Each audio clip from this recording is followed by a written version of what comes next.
Good evening. Like that. My name is Cleve Quinter. I'm the manager of author and speaker engagement here at the Pratt. Thank you all for coming out this evening. Obligatory weather note that it's hot, right?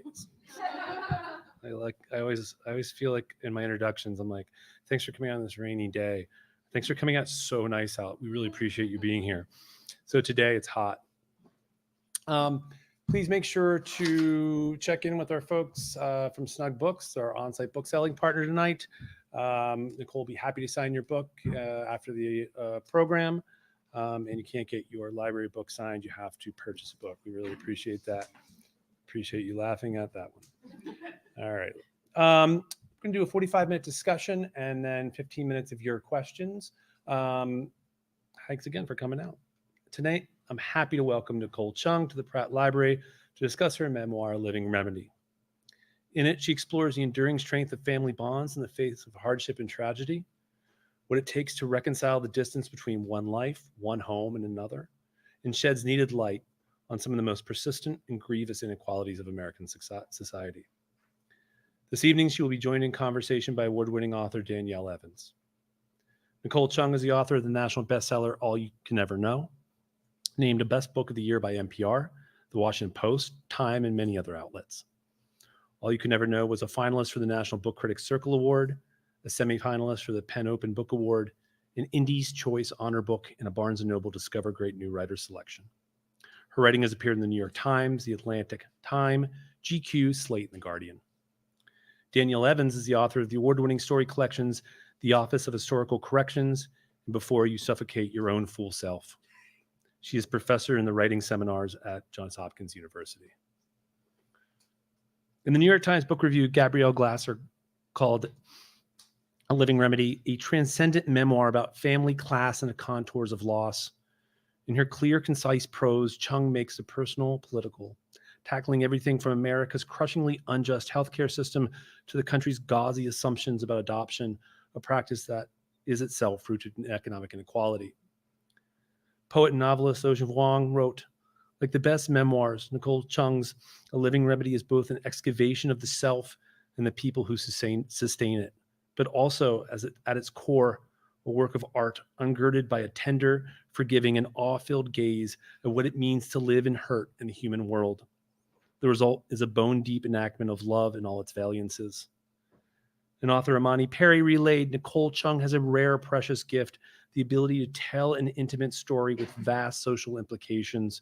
A Living Remedy is a book that honors the way families are made through a collage of close encounters and shared struggles, brimming with insight about class, race, identity, and politics. It will move and transform readers with its beauty, spirituality, and wisdom. It is my great pleasure to welcome Nicole Chung and Danielle Evans to the Pratt Library.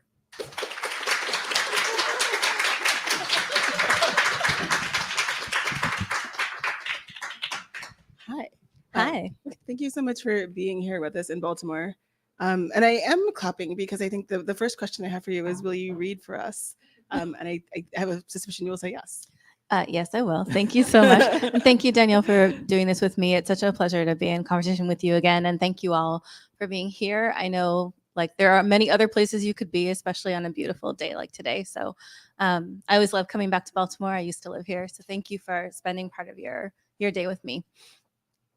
I'm just going to read from the very beginning because it kind of drops you in and then I don't have to explain anything. I can picture her, one pale freckled cheek resting on the yellow floral patterned pillowcase next to mine, her warm brown eyes half lidded with sleep as she listened to me talk. She was often tired in those days. After walking in the door, she'd greet me, drop her purse on a chair, and then go lie down for a while before dinner.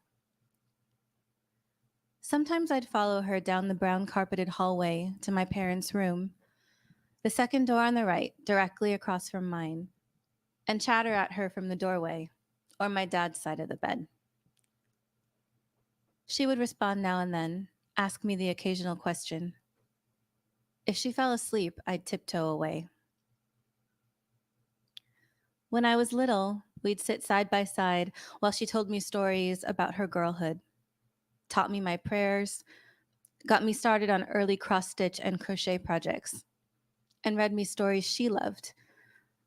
A Little Princess, Anne of Green Gables, Pride and Prejudice. By the time I was a senior in high school, I was mostly just looking to talk, to tell her about my day.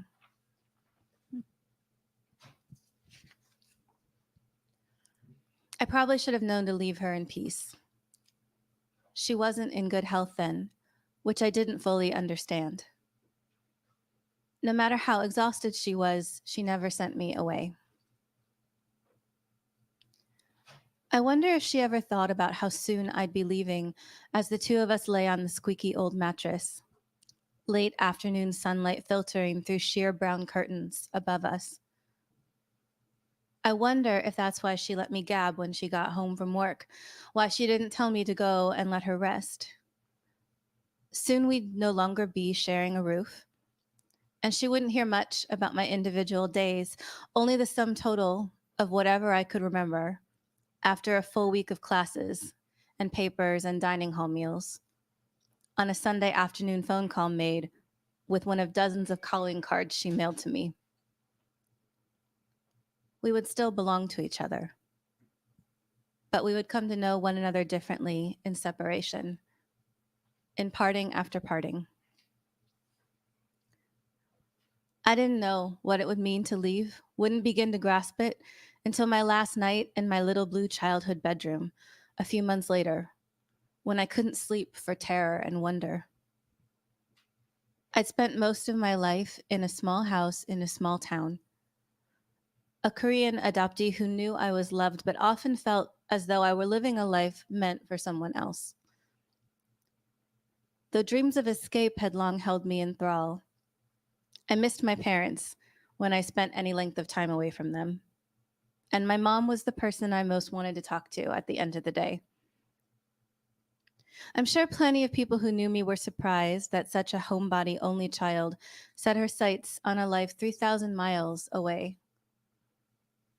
It would be years before I would understand that she was the one all along who'd been preparing me to go, who wanted me to have the choice. I think of those late afternoon talks with her now that I have my own children, knowing that the days of both of them falling asleep in their rooms down the hall from mine are dwindling, and that a time will come when something trivial or life-changing will happen to them. They'll be hurt or caught by surprise or find that they're happier than they've ever been, and I will not be the first person they tell. It might be why I sometimes let them stay up past bedtime, chatting with me or getting silly with each other. why even the brightest moments on the best of days can crack my heart wide open. But then sometimes I think, well, no matter where they go, no matter how far apart we are, maybe I'll always be someone they think to call, someone they want to talk to. Because my mother's far beyond my sight, beyond the reach of my voice. And not a day goes by when I don't think of something I wish I could tell her.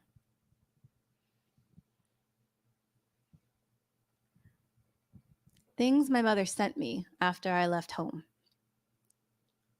Oregon postcards, calling cards, cash when she had any to spare, vitamins, ballpoint pens and mechanical pencils, and Post-it notes, lip balm, sunscreen, my favorite Girl Scout cookies, enough candy for everyone in my dorm to help themselves from my free-for-all candy dish, a 2-foot-tall artificial Christmas tree with decorations, warm socks, knit gloves, wool scarves. She was very concerned I was too soft for East Coast winters.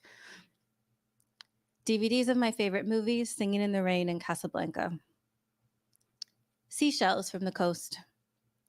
Articles of potential interest snipped from the local newspaper. A flashlight, a safety whistle, pepper spray. Photos of her and Dad and Grandma on every birthday and holiday I missed. Thank you.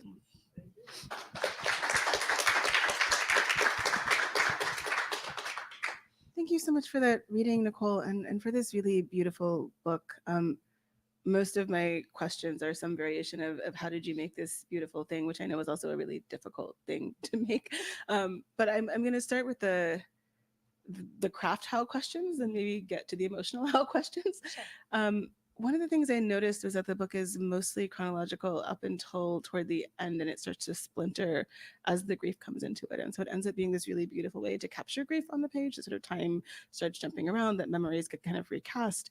And I wondered how conscious and intentional that decision was, and then in general, how you thought about organizing the book. There's so much to contain. There are so many years you're covering.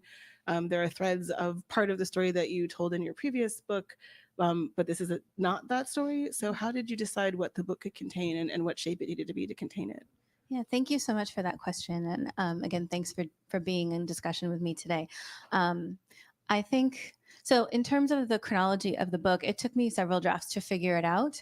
I had initially written a draft that was not as chronological as this one is.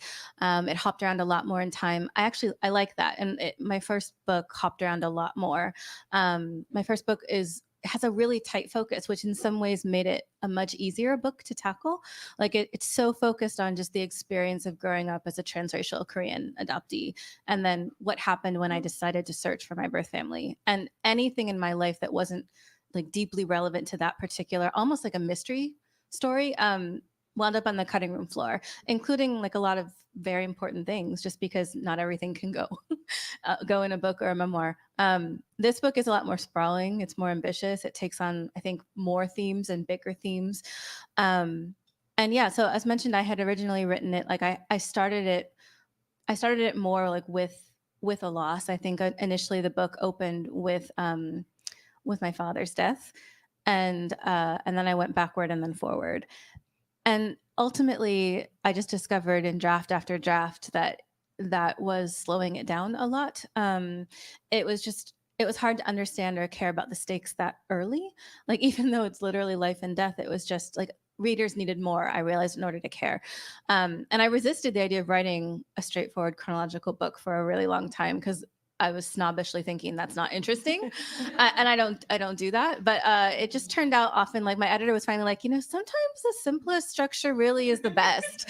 And it was a big help. But when you mentioned it splintering, where it starts to become less linear, I think that was deliberate. And that's just because grief, as we all know if we've experienced it, grief isn't linear. There are so many times, like, you'll think you'll have moved past something, and then it'll sneak up on you and you'll be surprised again. And you'll find yourself like grief is a time traveler in a way. You find yourself living in and like dwelling in these moments that you've lived 100 or 1,000 times before. You live in memory so much when you're grieving because that's a way of being with the person you've lost, and it's also like a way of keeping their life, their memory alive.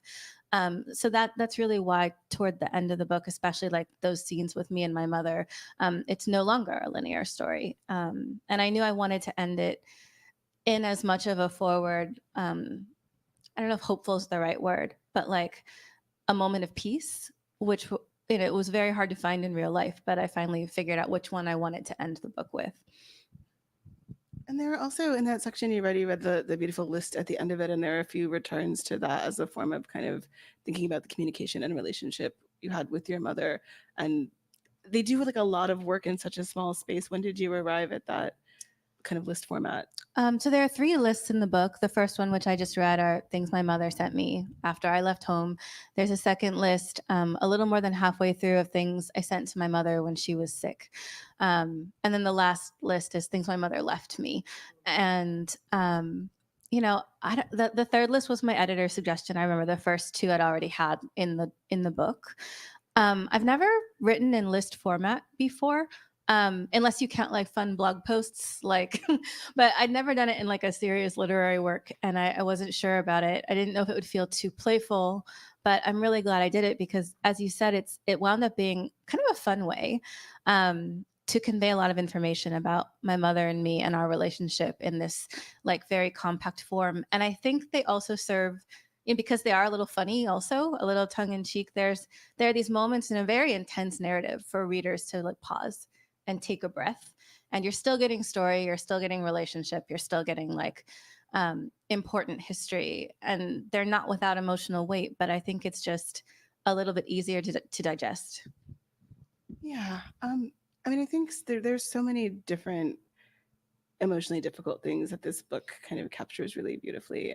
One of which is the way that when you do exactly what you're sort of supposed to do as a child, which is sort of grow up and leave and come into your own, if your family is in any kind of precarity, that can feel like abandonment. And that sort of struggle to kind of become stable enough quickly enough to give some of it back to people, and what happens when you sort of can't do that is part of the heartbreak of this book. And I'm interested in,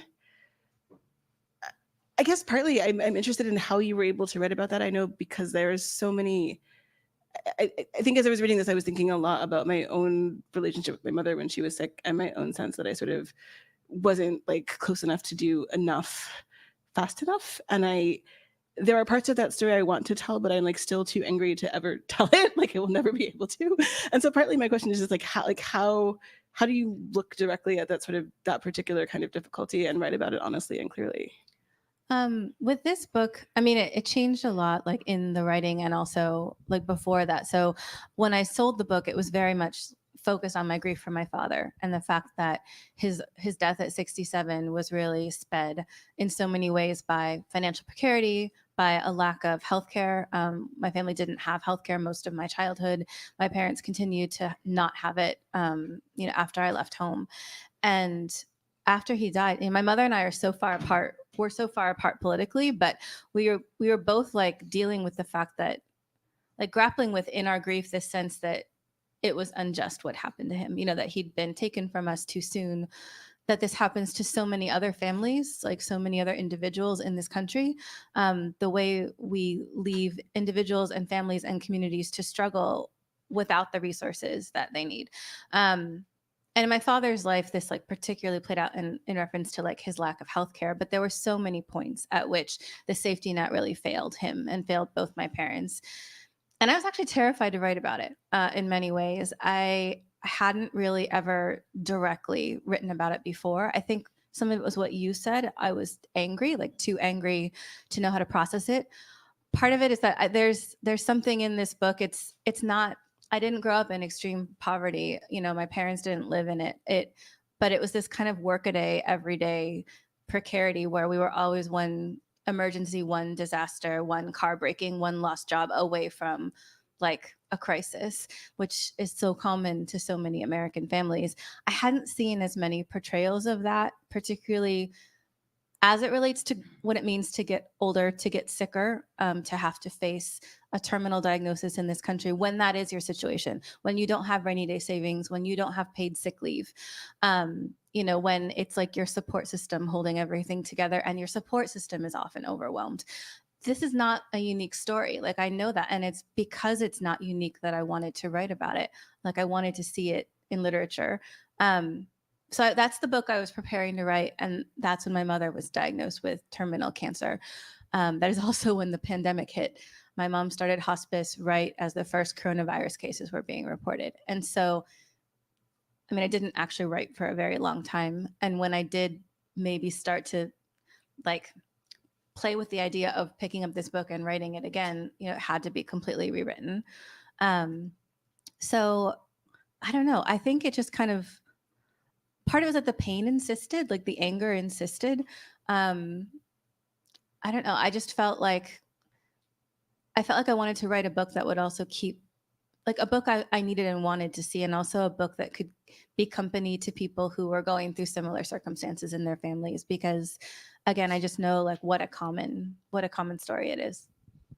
And I think one of the things this book does really beautifully is also capture the kind of tenderness and love between you and your parents in these various and complex ways, without sort of erasing any of the grief or the complexity. I wonder if, as you were going back to this book, as you were revisiting the things that both of them left you, were there things that like sort of surprised you to rediscover or re-remember, or as part of that process, that sort of discovery of those moments that come into the book as just sort of moments of grace and love between the two of you? I mean, it's interesting growing up an adoptee. Like, I feel like I spent a large chunk of my life resisting this narrative that like, that love is like enough, just because I grew up in a family that I think we thought of ourselves as very like colorblind, and of course we weren't. My white family wasn't, but I mean, it took me so long, like growing up in racial isolation, like I was the only Korean I knew until I went to college, to even begin to see and name what was happening, like when I experienced racism, or when like my experience just wildly differed from like that of my white family. I felt like I spent years like insisting and trying to make that visible to them, actually, and then also to like share that truth. And a lot of it is what my first book is about. So it strikes me as like a little bit ironic that my parents, who always insisted love was the most important thing, like in a way turned out to be right. Because when you're facing like the loss of someone who, despite like the flaws and the complications, really did love you and have such deep, like rock solid faith in you, the way they had in me. I mean, that is what I'm left with, are those moments of love and grace. It doesn't make, as you say, the differences go away. It doesn't mean the complexity is not there. And I tried really hard still not to shy away from like naming those things in this book. These aren't like simple relationships. None of us have that many simple relationships with the people we love, I'm willing to wager. But I don't know, like it was so hard to write this book at times. Like, and at the same time, I was sometimes in almost like this meditative state while working on it. And part of it was like, I don't know, this sounds very woo, but I feel like they led me to it in many ways. Like the days when I didn't know how I would write this, I think it was going back to especially like that foundational, complicated relationship with my mother that really helped me like unlock it, because our relationship is at the heart of this book. I think that's like how you enter it and how you like understand and how you think about all the different themes. And one of the things that was really lovely in this book is that you were able to talk about your first book with your parents in ways that were surprising to you. Mm-hmm. It seemed like that was also a kind of complicated story and a different kind of complicated story, but that they were able to kind of hear it and receive it, and not all of it, but that even your father, before he passed, got to read most of that book. Mm-hmm. I guess I'm wondering what it was like to kind of revisit that text in this one, as you were thinking about kind of both the sort of working on it through that sort of space of grief that you had to finish it in, but also being able to kind of present it to your parents in the space of this book. Yeah, that's like my most meta chapter in the book. And I was not sure about including it. Like, well, people think I'm advertising my first book. But the reason it's in there is because my first book was due to my publisher 2 days after my father passed away. And so as I'm writing about like that shock, because he'd been ill for a long time, but his actual death was for us very sudden. Like my husband's packing, we're preparing to fly back to Oregon for the funeral. And I know I could have asked for an extension. I know I could have pushed publication. I could have just said, I can't do this, but I was still in that like numb, shocked place. And I was like, if I don't do this now, I just may never be able to. Like, so I just remember sitting at my kitchen table in my pajamas while my husband packed for the funeral, like frantically finishing the last few edits and sending it off and like letting that whole book go. And it was surreal having a book out, by the way, like a few months after my father died. That was a very strange. I've now spent 2 book tours, like essentially grieving in public. But I felt it had to come into this book because it ended up being so illustrative of our relationship. Like I was very anxious to show that first book to my parents. I felt like, I mean, I felt like it was just so many things that maybe they knew or maybe I'd even said, but not all in one place. Like all this evidence of like how I thought about our lives and our family and my adoption like differently than they did. It's not to say like I regret it. I don't know another life, but like we had fundamentally different views of that experience and of my childhood and all these things and how relevant race was to my life. I mean, so I was a little bit worried about like putting that in front of their eyeballs and saying like, this is me. Like, I don't know what I thought would happen, but I mean, they ended up reading it. And like, I guess choosing to really see that and to support that narrative. And what my dad said to me, it was one of our last conversations. It's actually the last one I can remember. But he said like, I think I read the book. I thought it was a great Christmas gift. And it's not the book your mother or I would have written about your adoption, but that's okay. Like it doesn't have to be. It's your memory, it's your experience. And, I'm honored to have gotten to read it. I think that was part of him really like seeing and accepting me fully or as fully as he could. It was really beautiful and meaningful to me. And because it turned out to be like one of the last discussions we had, like it just, I'm just so grateful, like to be able to be that honest with them and then to be assured of their acceptance and their love. I know how many people don't get that from family, and I feel like very lucky that I did get that. There are a couple of threads that are about, because this is also in part a kind of coming of age story about things that sort of both bring you closer to your parents and pull you away. That sort of sense of the more you build your own life in your own space, the more you can understand what it was like for them to sort of set out and leave their families and move to a place where they were initially not surrounded by community and kind of had to build it. The more that you sort of build your own life and family, there's a way that you understand parenting and mothering, but also sometimes have to choose between your responsibility to your children and your husband and your wanting to be the daughter that you want to be to your parents. And I'm wondering sort of how thinking about those things together worked for you in this text, that sort of sense of like understanding your parents' lives more clearly, but also feeling like you were moving away from them as you had that understanding in your own life. I mean, in some sense, you never fully see or understand your parents, no matter how hard you try. And, the book is many things. I think one of the things it is like my exercise in like empathy, trying to understand what's like fundamentally like not able to be understood, which is like someone else's life. But like, there are a few things I wanted to do. I wanted to for sure write about like the sandwich generation and that time that a lot of people find themselves in, where you're raising young children with a lot of needs, and your parents or your elders like need help, they need support, they need care, and sometimes you're very far away, sometimes you're closer. No matter what, like it's a struggle. It's a struggle to find a balance. Like it was looking back, those were like very exhausting years, and it can feel really isolating. And I think it partly feels isolating because of like back to one of the central themes of the book, and just sort of like the way structural failures contribute to like our experiences as we get older, as we get sick. Like there's so much focus on individual responsibility and like what you owe your family and what you feel you owe your parents. And it's not that that's not real. Of course I felt like I had loving obligations to my parents, but the fact is like unless you're extraordinarily wealthy, at some point the need is going to outstrip your capacity, especially when you have a family that's like living kind of on the ragged edge the way mine was. There was no way for me to like actually provide them with like healthcare when they didn't have insurance.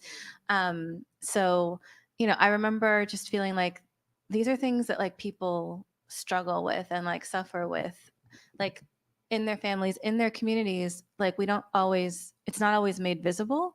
So that was kind of part of what I wanted to portray. And then also just I didn't want to write about my coming of age or like I remember telling my editor like no one cared. My high school experience was so boring. Like no one wants to, but that moment of separation and what it meant to go from like only Korean in this tiny town where I was raised to like an elite school 3,000 miles away, this like chasm opening up between my home and me, my family and me entering a world they couldn't follow me into, and me realizing like I can't bring them with me no matter how hard I try. I think these again are like really common themes that we don't always like see exploration of, and it was something that I wanted to make to make visible in so many ways and to pay tribute to. I think like a lot of people, I was growing up believing in this like bootstrapping myth, like the American dream, like you just work hard enough for long enough and you'll be able to take care of yourself and you'll be able to take care of everybody you love. And it's just kind of a lie. The process of learning how much it's a lie, I mean, it was something else that I wanted to kind of make sure was in the book, because maybe a part of it was me like looking to absolve myself in some way of this guilt for not being able to do more, or like not being able to save my father. um is a hard thing to reckon with, but it wouldn't have been honest to write a book about my grief without like confronting that. One of the things that physical distance does is that every time you go home, there are these sort of beautiful landscape descriptions, because it's almost like you're seeing it again for the first time. When did that kind of come into the book, and how was sort of particular setting of the Pacific Northwest a kind of anchor point for you? You know, for someone who would never move back to my hometown, I like have a lot of nostalgia around it. Like I grew up like in this place like that was between three mountain ranges. So every direction I looked in, it was a different range of mountains. And I got like I learned to drive by like navigating based on like what peak I was looking at. And like the sunsets were gorgeous. We lived not far from the ocean. We lived like not far from the redwoods and national parks. Like I didn't know how lucky I was to grow up with that until I left. And there's many beautiful things out here. Like I love it, but it's just like that, like beauty on that scale, and the sense that the landscapes could like swallow you up or kill you as soon as look at you. Like I do really miss that, and I hadn't realized how essential it was to like how like who I was and also who my parents were. I don't think of my parents as like outdoors people, but my mother in particular like loved the Northwest. She grew up in Ohio, but she had family in Seattle. And like from the time she was little and got her first sight of the Pacific, like she wanted to move out there. And so as soon as they got married at like 21 and 22, like that's what they did. They went to Alaska first and then the Northwest, and really thought of themselves, I think of as like the pioneers of their family, because everybody else stayed behind in Ohio. Everyone thought they were crazy. Nobody understood why they were leaving and moving to this tiny mountain town. But you kind of alluded to this before, Danielle, but like one reason I knew I could leave is because they had left. Like one reason I knew I could go out and do something that no one in my family had done before is because that's what they did.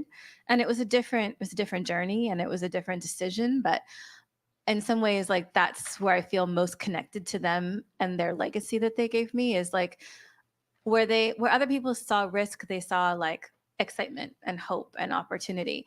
And even though it didn't always work out like the way they hoped or planned, like they never regretted those decisions, like putting themselves out there, going a new place. So it was important to kind of capture, I think, where I grew up because it was such a part of me, but also because that the land and also like that, like what it took for my parents to get there, like the bravery it took really was so much a part of like their legacy to me.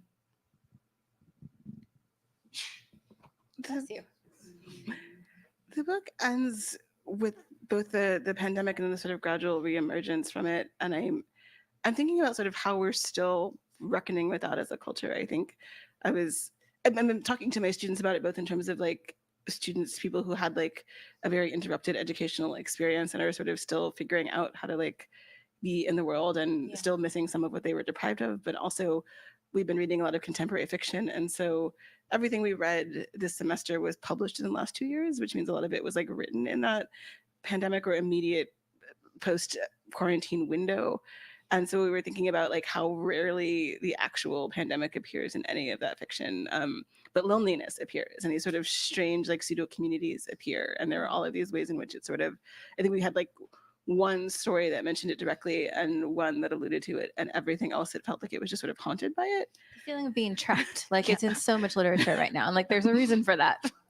And so I was like, but I think that your book is one of the first that I've seen that sort of is directly looking, and obviously, I mean, it cost you something tremendous, but I also think that you're writing about that sort of period of time in a clear way that I think a lot of people haven't found the language for yet. I know you could have had to because of the circumstances, but what was it like to sort of try to put a vocabulary to that? I was so resistant to the idea of writing like a pandemic book. And I was like, first of all, like people won't want, it's too soon, like hashtag too soon. And so it really only comes into a few chapters, but like in the same way, there's no like facing my grief for my father without grappling with these bigger, like systemic American failures. Like I couldn't really write about like taking care of or losing my mother without grounding it in the place and the time when it happened. And like I said, she entered hospice and pandemic lockdown started. And so like so many people at that time, I mean, I thought I was going to have access to her like throughout her illness and like throughout hospice, and that didn't prove to be the case. Like and you're right that there have been limited opportunities to sort of see that in literature. I think there's also just been limited opportunity to like grapple with that as a society. If you think about how many opportunities we haven't had to sort of collectively acknowledge or mourn what we've lost. And of course, many of us have lost loved ones. But also like there were so many smaller losses and disappointments that were still very real. You have missed graduations. You had like, you know, people spending their first year of college online. Like there were just, my kids were quite a bit younger, but like I see the toll. I still see the toll. And so, you know, I don't think we can or should like look away from these things. I think it's important to try to look squarely at them, to give language to it, but also just to like acknowledge for ourselves what we went through collectively and individually, like what we've lost. Because it can feel really hard when your loss is not acknowledged, and we all lost so much. And many people still are losing things. So it was hard to try to put language to that, but in a way it was also, it felt important, and it kind of felt like an honor to get to remember and to, like to share that time, and hope that like maybe, you know, maybe people reading it who went through similar things with their family or who had sick loved ones during that time, like could feel like less alone in that experience, because it can really feel like everyone has moved on. And you know, it's not the case. We started with a conversation about how this book kind of captured grief structurally and emotionally, and I wanted to kind of circle back there. There's something about the end of the process that captures how grief is always a kind of fluctuating situation, that it can sort of come and go, that there can be times when you feel okay, that there can be times when it sort of hits fresh. And so it doesn't really have, you know, in a lot of ways, I don't want to misstate, because I think this is a book that is sort of very deliberately and honestly like not looking for closure, because it's sort of being honest about the fact that that's not available to us. But I also think that there is a way in which, as that book sort of gets into that more splintered part in the end, there is a focus on moments of connection and moments of grounding, moments of sort of being able to see clearly the gifts that you did get from your parents and the ways you are able to kind of hold them tangibly or emotionally with you. And I'm wondering how much the process of writing this created those moments, or to what degree it was sort of, to what degree you were kind of holding on to those moments for the sake of like creating a path out of the book, versus to what degree like making the book helped you focus on them and find them. I wish I were like one of those writers who finds writing like deeply cathartic or like therapeutic. But I mean, There is writing in my life that has that role. Like I've been a journaler all my life. I do it less than I used to, but like that is where, or like even like letters to people, or like the lost art of email. Like I don't know. Like I think about like the live journal I had in college. Like that's cathartic. That was therapeutic. That was helpful in many ways. But by the time I write a book, by the time I know this is for public consumption, it is like really kind of no longer for me. It doesn't mean I haven't like learned lessons or like that I don't have I don't know. It just like it can't be like for me. And so the act of writing the book, that part wasn't really like just for me. I will say like there were times I wrote it and as I was writing I cried, and that's not typical for me. Writing about like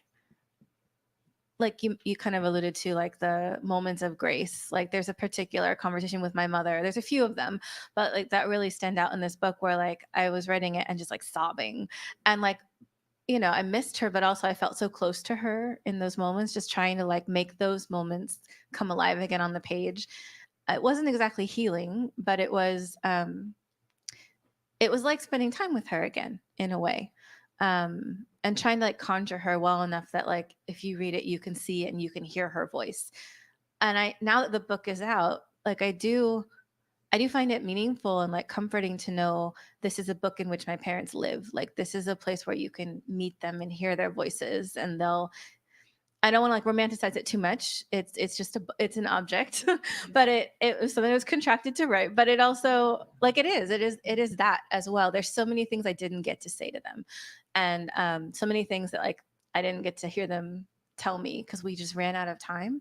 I feel like it doesn't make up for it, this book, of course, and I would like a million times rather have them with me. But it's a chance to kind of say some of those things and like have it like acknowledged, have it seen. So much of the book is about how it's not about looking for hope or like closure. I don't really believe those things exist with deep grief, but I do think so much of it is about how we try to care for each other and care for ourselves, even in the midst of the hardest things we've ever gone through. And so, that was very important to me to have like real moments of grace and like humor in the book for readers. Again, like places where you can like breathe and like relax a little bit. Yeah. One of the other journeys of the book is about giving yourself increasing permission to give yourself space as an artist. That sort of anxiety around the ways in which an artistic life it can be precarious, and making space to kind of both not let go of, but make peace with your own anxiety or guilt about that life and give yourself space to just write full time and kind of do the thing that you were meant to do. How has that been? Like, how is transitioning into being a full time writer felt? Obviously, like tied to this particular book, complicated, but in general, like, has that space opened up other things for you? Yeah, I mean, I couldn't have finished this book if I hadn't taken that time, which is not really the case with my first book. I wrote the first book in the evenings, on the weekends, crammed into the margins of my life. There are like, I joke I don't remember writing that book because my kids were young. I remember that Frozen was probably playing during a lot of it. And like, or like my husband would take the children out of the house all day Saturday and I'd be like, okay, we're writing. We're not eating. We're not drinking anything. We're like not going to the bathroom. We're just sitting here in this chair for like 8 hours. And like, that's how that book got done. Like muscling through. And I love that book. Like I'm proud of that book, but I couldn't have done it like physically, mentally, emotionally. This book demanded so much more of me. Like it just demanded everything I am. And I wound up leaving my full-time publishing job. After I'd written kind of most of a draft, but before I'd actually finished it. And like, I just kind of worked on it every day. And I had never been an everyday writer because I'd never had the time or I don't want to say luxury, but in a way, that's what it was. I just never had been able to between kids and job. And I that meditative state I mentioned entering when I wrote, I don't think it would have been possible if I hadn't had the time. Part of it was the pandemic. I mean, is still going on, but was still going on then as well. And like, I wasn't going anywhere. Like I was in my house, and at most I would go on a nice long walk every day, which is actually great for your writing process. So I just had all this time I'd never had before. And I think it just allowed me to sink in to like this book in a new way. And mean, having a book out is the opposite of that. Like it's kind of the opposite of peace, and it's not super conducive. It's great, it's thrilling, but it's not conducive to like that type of like slow, steady. I'm just gonna wake up and see what happens today with my writing. I mean, book promo is not that time in your life, but I'm looking forward to kind of getting back into it and just like letting myself sort of follow questions that interest me. I know it's a luxury. I don't think I'll be able to do it for super long, but I'm really hoping to just like get back to that space for a little bit, enough time to let myself be curious again. Like to write without knowing what's coming is actually like a really exciting idea for me. Thank you so much, Nicole. I think we're gonna do the rest of the time audience questions. So if you have a question, if you just raise your hand, I will call on you and I will do my best to repeat the question for the virtual audience. Yes. You should get a prize. I think. I always think the first person to ask should get a prize. They have great tote bags here. So I just listened to the book again on audiobook during a drive, like over the weekend. And when I got to the part where you're talking about the time of year being a time that, you know, really triggers a lot of grief and memories for you, I was kind of like, oh no, it's that time of year now. She's coming to Baltimore to talk about this story of grief. So if you're willing to answer this question, you don't have to. Like, how is that process of doing a book promo tour in the midst? I mean, obviously, just thinking about the story and like reading passages is obviously like, you know, bringing things up, but also just the timing. And like, what are you doing to kind of try to take care of yourself, try to mitigate that process? And if you don't answer that question, the ultimate question is, how is Peggy doing? Okay. I'm happy to answer both. So I think, sorry. So the question was basically like I write a little bit in the book about how this time of year is my hardest time. My mom died in the spring of 2020. And so like, and the weeks leading up to it are usually worse than the day itself. But like, she died around Mother's Day and like just after my birthday. So it's coming up. And this is my second year in a row being on book tour during this season. I don't know, like, so it's partly difficult just because this used to be my favorite time of year, and that's not the case anymore. I think that like what I'm trying to just like remember is that it's going to be a hard period. It's also like it is genuinely like a privilege to get to write and publish about this, to get to talk and have conversations about grief. It's something that we don't necessarily make a lot of space for, I think, in our culture. So I do feel to some degree like lucky to get to have and be part of those conversations. And I also know that because I've been living with grief for years now, it doesn't have to diminish everything else I'm feeling or going through. It like lives alongside it all. So I can like enjoy and be excited about and find like connection and community and happiness on tour while knowing grief is going to be a huge part of it. It used to be so hard for me to actually hold grief and anything else in my life. But I think I'm at a point now, and this is just time. It's not like me evolving.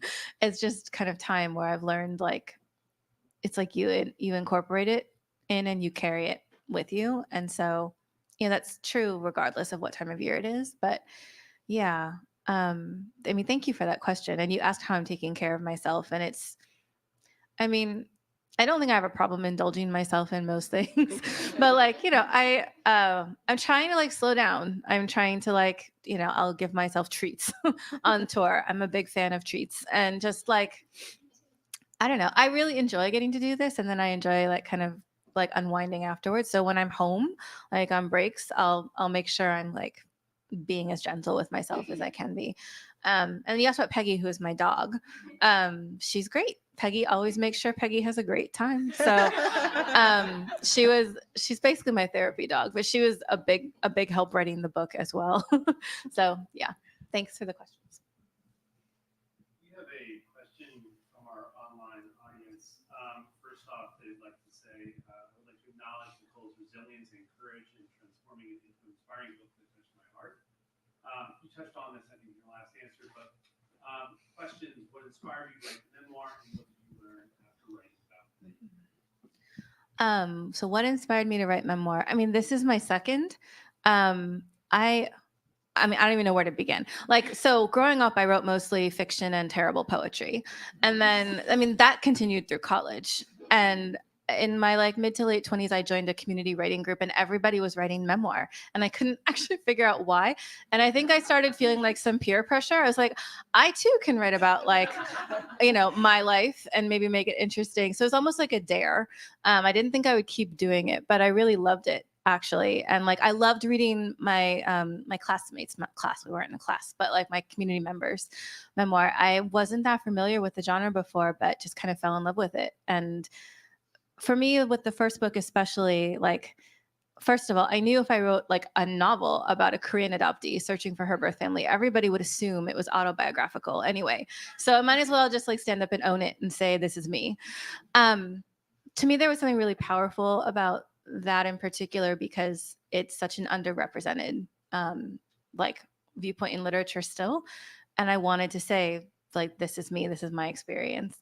Um, I don't know. Like with the second book, it was just, again, it was so particular to like what my family and I were going through. It didn't really occur to me to fictionalize it. Um, Again, it felt really important to say, like, this is what happened. And so I don't know. I think any writing can like build connection and can like be an entry point into thinking about these larger issues, like some of the systemic issues I write about in the book. Fiction can absolutely do that. Poetry can absolutely do that. I guess my way in to this particular story, to the discussing those issues in the way I wanted to, was nonfiction. Um, so yeah, I hope that answers the question. Question? I'm really sorry for your losses. And I'm sorry that, again, you're like, let's just relive it all in the spring, so. So I've written about grief myself, and I'm always so grateful whenever anyone reads anything I write, first of all, and then when I get, like, response back, right? Because I recognize the privilege in that and how lucky I am. And when people respond with their own experiences of grief, I'm grateful, and sometimes I'm exhausted because I don't know, because I'm like, well, I already went through this to like put it on the page, and like I don't know what else I can give you. So I'm just kind of curious what your like philosophy is around that, or if it changes depending on the time of year or how you're feeling. Yeah. The question is, when people respond to the book by partly sharing their own stories of grief, how do you handle that? Yeah, basically. Yeah. Thanks for that question. I mean, again, not to sound like a broken record, but I think I had like some experience. It's not the same thing, but like with my first book, there would often be like adoptees or adoptive parents in the room, and like people would come up to me afterward like crying and saying, this is like the first time I've seen anything like my life, my family in literature. And like I would hear their stories, and like so as I went through like tour stop after tour stop, I was like collecting and holding these stories, and it was emotional like labor, I can't lie about that, but it's not labor I resent in any way. So I sort of approach people sharing grief stories with me in a similar way. Like I feel it doesn't hurt me to hear that.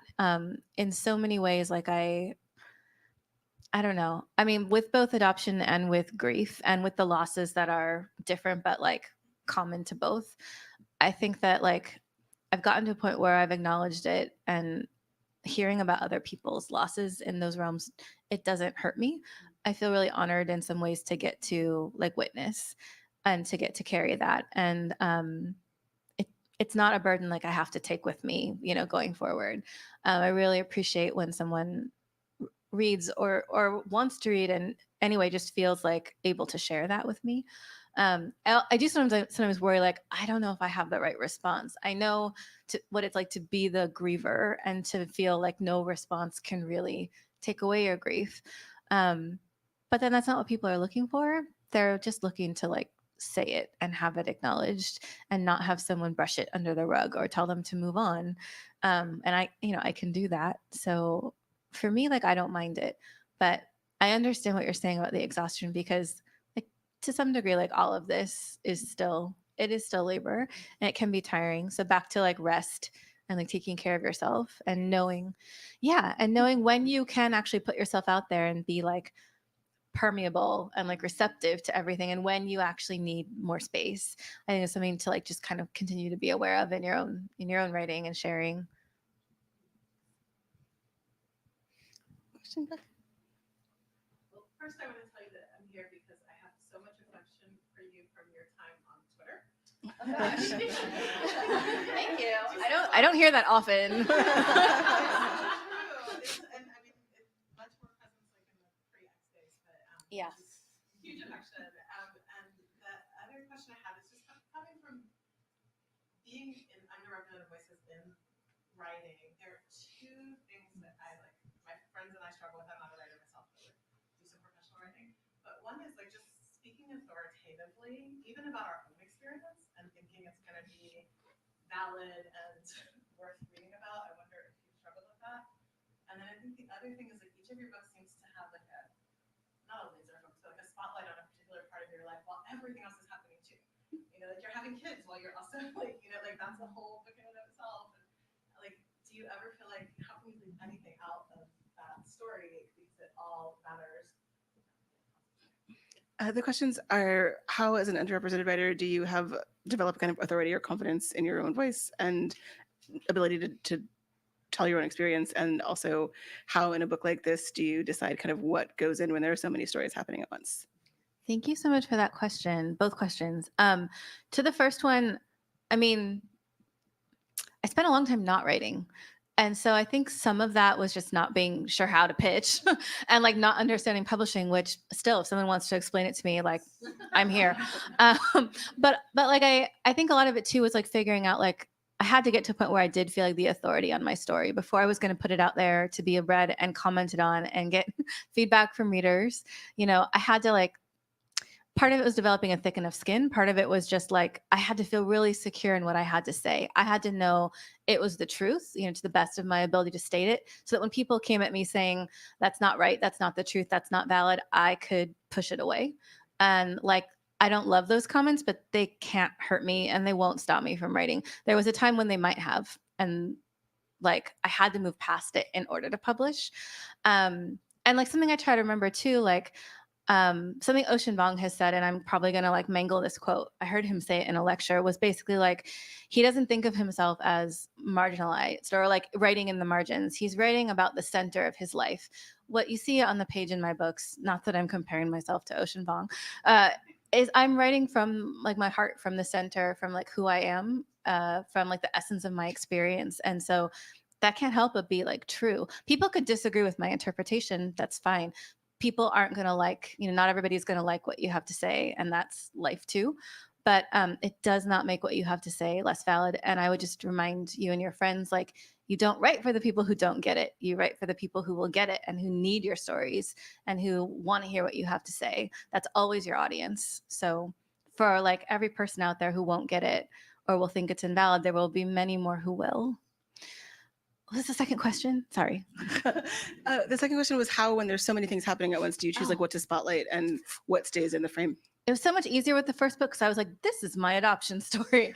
Anything that's not related to adoption, I sometimes felt like I was holding up memories like to the light, and I'd be like, no, rejected. Like, it doesn't fit in this book. It's important, it's valid, but it doesn't go here. The second book was a lot harder because like it's broader, it's more sweeping. In many ways, it is more ambitious. So it was harder to narrow things down, but still like finding the essence of what I wanted to say about like care and community and grief and love, and then figuring out, okay, what does the reader need to know to understand, to care, to see to see who we all are and to care about what happens, to understand the stakes. I guess I approach so much of it as like, what do you all need to know? Like, what might be interesting or just important for you to know? And then like the other part of it is just like, what did I feel really like called to write? What did I want to share?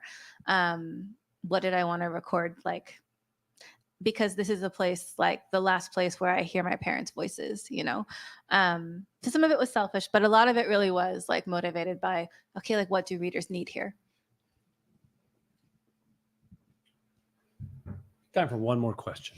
Okay. So I want to start by saying that in 2017, you were one of the people, the editors that have called that you get a chance to tell my story from my mom passed. So seeing you here today, just having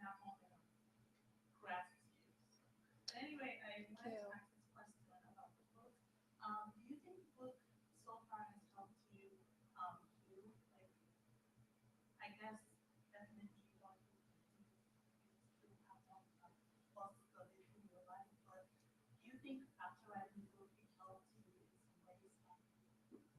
The question is, did the book help you in any way to start healing? I think the healing had to start for me like before. I sort of learned how to grieve through and in between like the two losses. I don't want to say like I became experienced at it. And so it was like easier. It wasn't easier. I think I just like had to learn. I knew like what the depths of it were like. And in so many ways, I think my mother helped me prepare like for her death, which I didn't realize at the time. But it was like one more way she was like mothering me. Right. Um, so the healing definitely started beforehand, and then it just continues because, as you said, there is no like real putting grief behind you. There's no like complete healing. You just like you heal a little jagged if you do it all, and it's something you just carry with you. But um, I don't know that I found the writing healing, but I do. Again, I do really think um, it brings me like a measure of comfort or grace, maybe, to know that that the like I managed to write the book. I feel really lucky to have gotten to write and publish it, and that it is a place where my parents still live, like where their love for me and their faith in me is like enshrined. You know, that does mean a lot to me. So, and every time I get to share it with anyone, it's, you know, and thank you all so much for being here and being part of this conversation. Like that's very meaningful to me because I feel like I'm sharing them with you too. So I don't know. I really do think like it plays a role certainly in like what it means to live with and go forward with grief. Please help me thank our moderator this evening, Danielle Evans.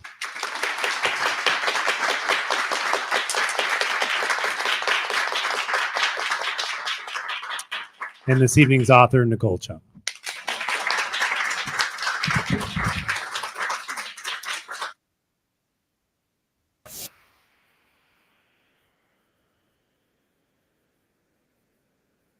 Nicole will be right here at the table to sign books and chat a little further. Thanks again for coming out.